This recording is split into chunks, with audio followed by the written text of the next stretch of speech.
Please welcome the adorable icon that is Julie Andrews, everyone.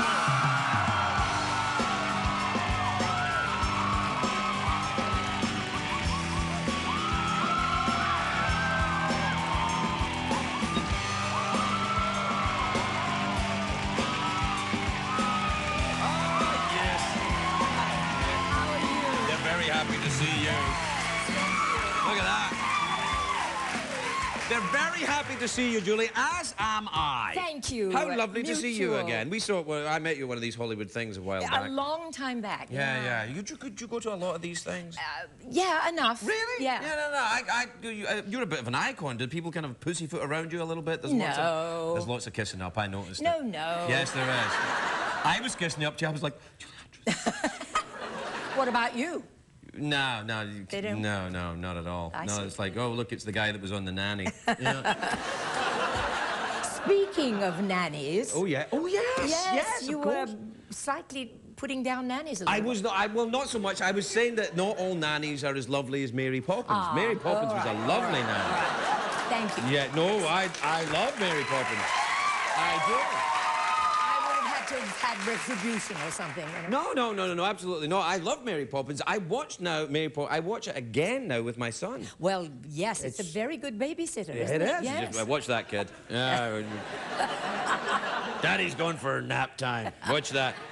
But when you were shooting that movie, did you shoot the movie in England? No, shot it here on the Disney because I wonder, lot. Yeah. I wonder, because you are English, of course. Yeah, I certainly am. And did anyone mention at the time to Dick Van Dyke, you know, the accent? I think Dick mentioned it to himself. Oh, he knew. Yes, he knew. Yes.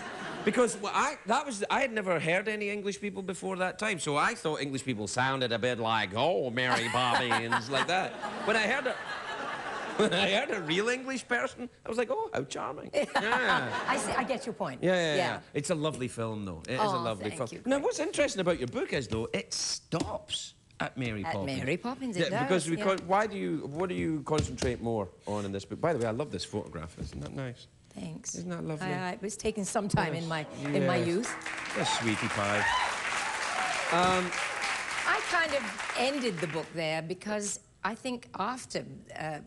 nobody really knows... What I wanted to write was a tiny portion of theatre history that perhaps not too many people know about. Well, you were brought up kind of in the theatre, I was brought up in English music hall in Vaudeville, and I did a bit of that towards the... Did you? Well, a little bit. I mean, a lot of the guys I worked with very early on were guys who had, you know, grown up through that time. And honestly, Craig, I see I feel that you know everything about vaudeville. Well, a lot of the material I use is from vaudeville. Yes, it's, I can tell. you know, it's...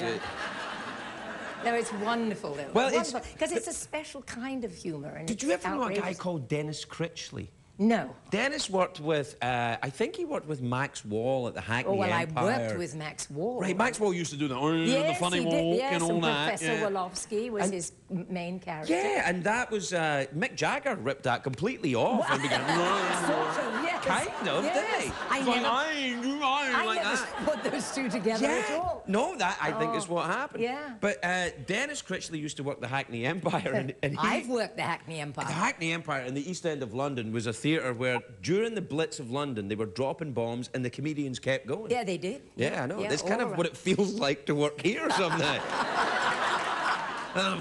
Yeah.